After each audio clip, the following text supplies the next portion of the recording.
Caught in the crossfire. It's caught in the crossfire.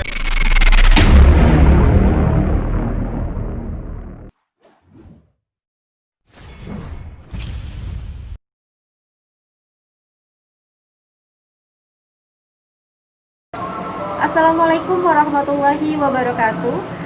Alhamdulillahirabbil alamin. Assalatu wassalamu ala asrofil anbiya'i wal mursalin wa ala alihi wa sahbihi rasulillahi ajma'in. Amma ba'du. Pertama-tama marilah kita ucapkan puji serta syukur kita atas kehadiran Allah Subhanahu wa taala, yang mana dengan limpahan rahmat dan hidayahnya kita masih diberikan kesehatan untuk senantiasa menonton video ini. Tak lupa pula salawat beserta salam marilah kita hadiahkan kepada junjungan alam, yakni baginda Rasulullah Sallallahu Alaihi Wasallam, dengan mengucapkan Allahumma sholli ala Sayyidina Muhammad wa ala ali Sayyidina Muhammad. Baiklah, perkenalkan, nama saya Mevindra Adewardani dari Fakultas Dakwah dan Komunikasi, jurusan Ilmu Komunikasi, kelas Komunikasi 1I, ingin menyampaikan sebuah pidato dengan judul Pancasila sebagai Paradigma Pembangunan.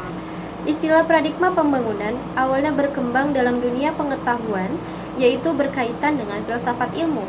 Menurut Thomas Kuhn, sebagai tokoh yang mengembangkan istilah paradigma pembangunan, mengatakan dalam bukunya yang berjudul The Structure of Scientific Revolution, ia mengatakan bahwa paradigma adalah suatu asumsi dasar dan asumsi teoritis yang umum, sehingga menjadi sumber hukum, metode, dan penerapan ilmu yang menentukan suatu sifat, ciri, dan karakter ilmu pengetahuan itu sendiri. Pancasila sebagai paradigma pembangunan bangsa dan negara berarti harus mampu menyesuaikan dengan kemajuan ilmu pengetahuan dan teknologi mutakhir.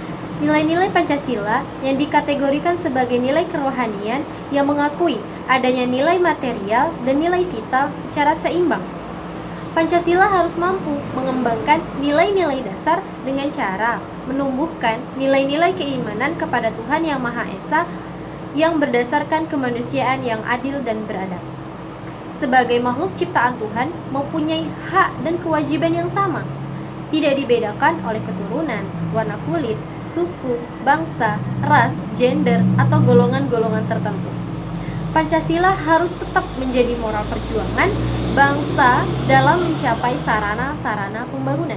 Sebagai moral pembangunan, Pancasila bukan saja berperan sebagai alat ukur tentang baik dan buruknya kebijaksanaan serta pelaksanaan dalam pembangunan, tetapi sebagai alat dalam pelaksanaan pembangunan melalui pengamalan dan penghayatan nilai-nilai yang terkandung di dalam Pancasila itu sendiri. Berhasil atau tidaknya pelaksanaan pembangunan akan memiliki dampak dan tuntutan-tuntutan baru dalam kehidupan bangsa dan negara.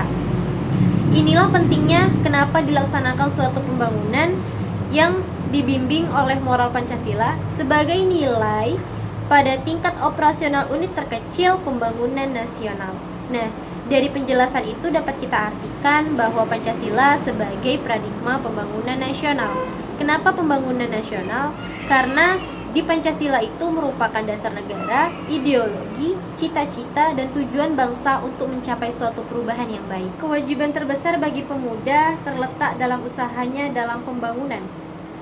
Salah satu pembangunannya yaitu pembangunan negara. Bagaimana sih negara ini biar bisa lebih maju? Bagaimana sih negara ini biar bisa terpandang di dunia internasional?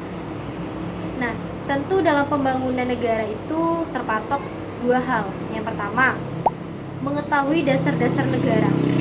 Yang kedua, memadu dan mendidik tenaga baru untuk mengganti tenaga lama. Nah, sebagai yang kita ketahui, pemuda adalah salah satu estafet penerus kursi-kursi pemerintah untuk memajukan negara dan bangsa. Baiklah, mungkin cukup sekian yang dapat saya sampaikan. Lebih dan kurang saya mohon maaf. Jangan lupa buat like, komen, dan subscribe channel YouTube ini. Dan jangan lupa buat share ke beberapa sosial media yang kamu punya. Terima kasih. Assalamualaikum warahmatullahi wabarakatuh.